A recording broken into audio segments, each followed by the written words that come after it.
Hello, welcome to my podcast. Hello, everyone. Happy New Year. So before the year ends, let's have a recap of what happened. Checked a lot of our goals for 2024 before we will move on to 2025. So let us have a parang balik tanaw kung na-achieve natin yung mga goals natin sa 2024. All right. So let's start.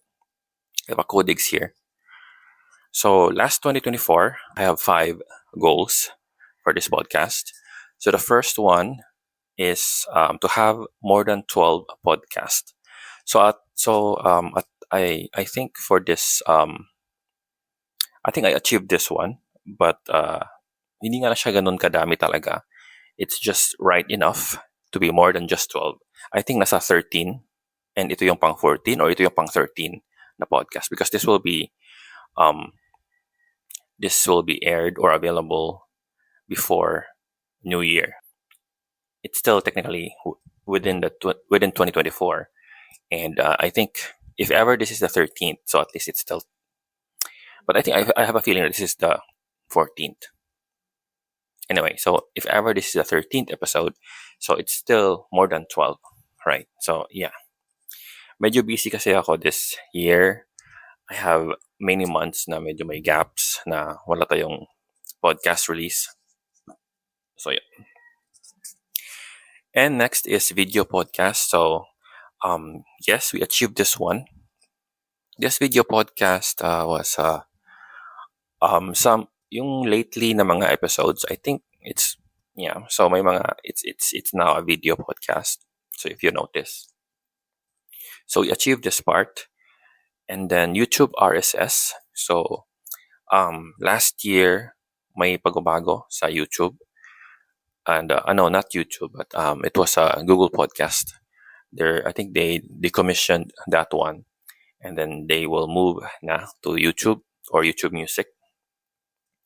So we're able to migrate or able to repoint the RSS to YouTube Music or YouTube yung podcast natin.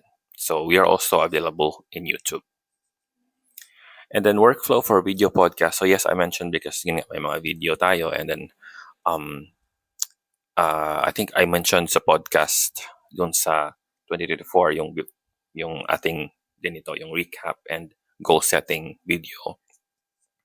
Now I also have to create a workflow for video podcasting.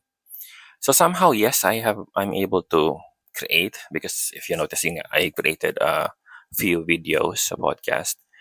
Pero I think I still have to refine it, no? Do some research is 2025 for that workflow. And the last one is guesting. So unfortunately for this item here, we are not able to achieve this goal. We are not able to get a guest. It's because I only have one mic, and this mic, which is we need to speak closely with this mic. So I'm looking for a better mic this 2025 so that we're able to achieve this part. So overall naman, 4 out of 5. So still happy that we're able to achieve a majority of our goals for 2024. Since we were able to achieve 2024, so we have to reset our goal for 2025, no? So for 2025, I also listed here. And for 2025, here are my goals. So for next year, we have to level up our number of episodes. So I put here at least 15 episodes na. So I hope kaya. I hope I will be able to reach 15 or more. Better if more, right? But let's set our expectations din naman. So yun, at least 15 episodes. And then I am also moving away from RSS to YouTube because I noticed na pag naka-RSS kasi walang video doon sa YouTube. It's just a thumbnail, yung picture thumbnail. So it will defeat the purpose of being in YouTube na wala namang video. But in Spotify, merong video, right? So I will move away. I will cut that one, and then instead I will manually upload um, in YouTube. So it's para may video doon siya.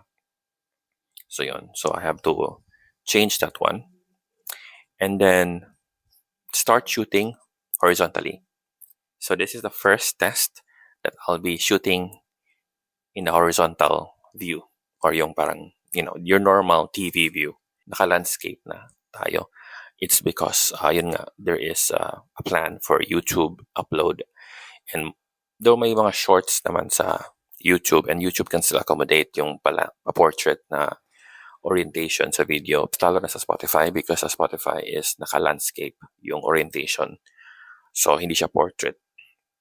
So, because of that, we will move away from portrait orientation, and then we'll set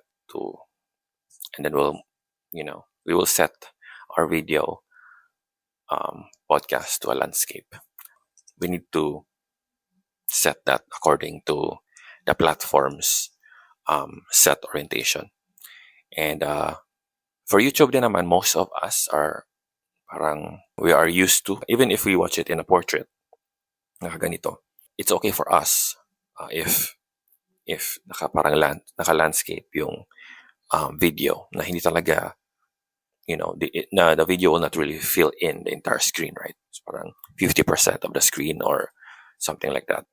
So we're used to it, and a lot of people are used to it also. So and because sa YouTube din naman, there is an option na if you want to full screen, you can just tap the full screen, and then you will just landscape your phone. So ayun.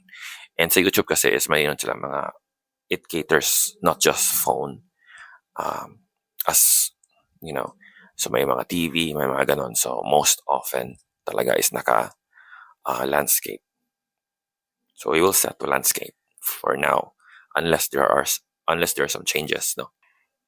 Next is guesting. So last time, or earlier, I mentioned na we fail to achieve the goal, guesting. So I'm planning to buy another microphone better than this one. But I hope it's really better, no? Because right now I need to talk close to the microphone para clear, and yung volume ng voice ko. Supposedly this is a lapel mic, so dapat dito na talaga siya.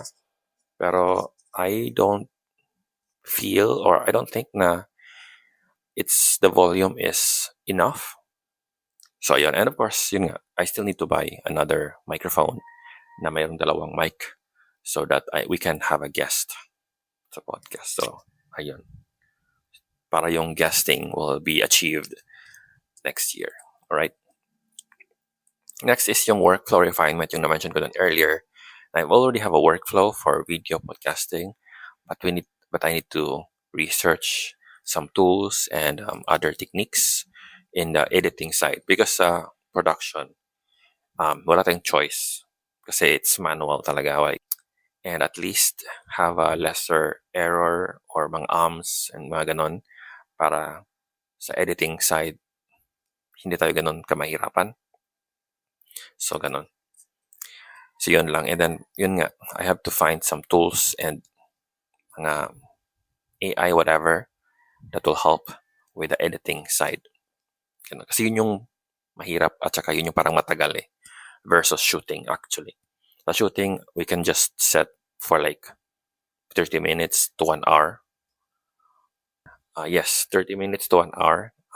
Even if, for example, you're watching like a 10 minutes podcast episode, pero that probably has a lot of cuts, and that took me like an hour to shoot. So yun, ganon ka, mahirap siya. Pero it's okay, I'm enjoying naman. So yun. And then, pero yung editing is mas siguro mga 1.5 hour if focus. But usually naman is hindi naman parang tuloy-tuloy. So parang may edit ngayon, then maybe later this afternoon, and then or maybe tomorrow, ganon. So ganon kasi sometimes I need to parang relax also my eyes because I have astigmatism. So ayokong magkaroon ng episode kung saan I need to rest talaga. I don't like it, the astigmatism effect. So ayun, so I have to rest my eyes. And also at the same time, parang in editing kasi you need to re-watch multiple times. No, kasi you're cutting the video, or you're trimming it, and then you have to rewatch it again kung tama ba, kung it makes sense pa ba yung, di ba? Parang you need a fresh eyes. So that's why it took a lot of time, or it took a while para ma-edit yung mga videos. So yun. And the next one is rebranding. So yes, we have to rebrand na this 2025. I am still thinking of what will be my brand for 2025 because the Kero Cafe is parang hindi na siya applicable for those millennials tulad ko, yung mga kaedad ko. We also know that cafe is an internet shops. So yun. So though cafe is meant for like chit-chatting, that's typically what it is. It's a place where you can sit and have a chit chat together. But we will move on from that kind of branding. Parang it's not within the time. Parang sinauna na siya, right? So we will move on and we'll have to find another name of this podcast. Pero I still don't know. I need to, before we will start our first episode, kailangan new brand na siya. So ayun. I might continue with the Kero because that is the anchor. Kasi if we totally change it, you might get lost yung yung mga previous episodes kasi hindi ko na yun mababago. So nandoon yung Kero na yun. So that will be it. Pero yung other side o yung other part, yung cafe, we might change it or we might change the naming, but the Kero will still be there. Maybe Talk with Kero, Char, or Conversation with Kero or whatever.